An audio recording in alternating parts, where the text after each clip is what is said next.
மாவட்டம் சிலைமான் கிராமத்தில் 1977ஆம் ஆண்டு பிறந்தவர். 1ஆம் வகுப்பு முதல் 12ஆம் வகுப்பு வரை சிவகங்கை மாவட்டம் கீழடி அரசு பள்ளியில் படித்து முடித்தவர். இந்த கீழடியில் தான் தற்போது அகழ்வாராய்ச்சி பணிகள் நடைபெற்று வருகிறது என்பது குறிப்பிடத்தக்கது. இளங்கலை பொருளாதாரத்தினை மதுரை காமராஜர் பல்கலைக்கழகத்தில் படித்து முடித்துள்ளார். தமிழ்நாடு அரசு பணியாளர் தேர்வாணையத்தால் நடத்தப்பட்ட தேர்வில் தேர்ச்சி பெற்று 2000ஆம் ஆண்டில் தமிழ்நாடு அரசு பணியில் இணைந்தார். இதனைத் தொடர்ந்து திருச்சிராப்பள்ளி, சென்னை, விழுப்புரம், கடலூர், சேலம் ஆகிய மாவட்டங்களில் பணிபுரிந்து தற்போது நாமக்கல் மாவட்டம் மலசமுத்திரம் பேரூராட்சியில் சிறப்பு நிலை செயல் அலுவலராக பணிபுரிந்து வருகிறார். இவர் 2013ஆம் ஆண்டில் சிகரங்கள் தொடுவதற்கு என்ற முதல் கவிதை தொகுப்பை மதுரையில் வெளியிட்டுள்ளார். 2017ஆம் ஆண்டில் வர்தா என்ற சிவப்பு ரோஜா பேசுகிறேன், வர்தா என்ற சிவப்பு ரோஜா பேசுகிறேன் என்ற 2வது கவிதை தொகுப்பை சென்னையில் வெளியிட்டுள்ளார். 2023ஆம் ஆண்டில் வான்புகழ் கொண்ட வள்ளுவர் எழுதிய திருக்குறளுக்கு மிகவும் எளிய அழகு தமிழ் நடையில் இதுவரையில் வெளிவராத பெரிய அளவில் உரை நூலினை எழுதி 16/1/2023 அன்று திருவள்ளுவர் தினத்தில் தான் படித்த கீழடி அரசு பள்ளியில் சான்றோர்கள் முன்னிலையில் மிக பிரம்மாண்ட விழாவில் வெளியீடு செய்துள்ளார். 2015 மற்றும் 2016ஆம் ஆண்டில் சென்னையில் ஏற்பட்ட பெரும் மழை வெள்ளத்தின் போது தீவிரமாக களப்பணியாற்றி பொதுமக்களுக்கு பல்வேறு நிவாரண உதவிகளை செய்துள்ளார்.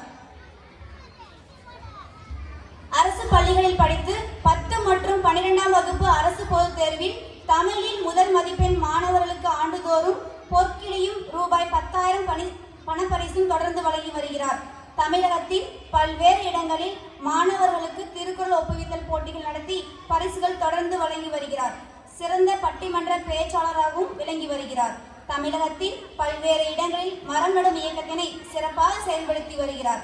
மேலும் தூய தமிழ் பெயர் சூட்டல் இயக்கத்தினை இவர் நடத்தி வருகிறார்.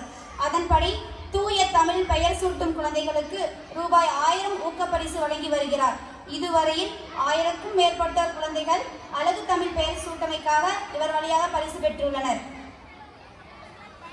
இவரது தமிழ் சேவை மற்றும் சமூக சேவையை பாராட்டி தமிழ் மகன் விருது, தமிழ் பற்றாளர் விருது, திருக்குறள் உரைச்சம்மல் விருது, தூய தமிழ் பெயர் விருது, முத்தமிழ் விருது, வாழும் வள்ளுவர் விருது, வாழ்நாள் சாதனையாளர் விருது, நன்கொடையாளர் விருது, திருக்குறள் திலகம், முத்தமிழ் இலக்கிய அரிமா விருது, இசையரசன் 2024, இலக்கிய சம்மல் விருது 2024, சிறந்த பாவலர் 2024, இலக்கியன் 2024 ஆகிய விருதுகள் வழங்கப்பட்டுள்ளன.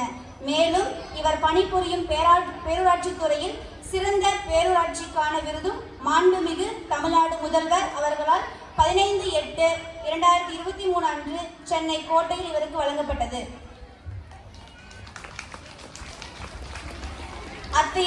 அத்தகைய சிறப்புமிக்க நம் விருந்தினர் ஐயாவிற்கு நம் ஸ்ரீ விநாயகா கல்வி நிறுவனம் திருமிகு மூவேந்திர பாண்டியன் ஐயாவிற்கு குரல் வேந்தர் என்ற பெருமைமிகு விருதினை வழங்கி பெருமை கொள்கிறது. நம் பள்ளி தாளர் ஐயா மற்றும் தலைமை ஆசிரியர் ஐயா இவ்விருதினை வழங்கி சிறப்பு செய்கின்றனர்.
விருந்தினை பெற்ற ஐயா அவர்களுக்கு நாம் கையொலி எழுப்பி பாராட்டு தெரிவித்து சிறப்பை தருவோமாக என்று அன்போடு கேட்டுக்கொள்கின்றேன்.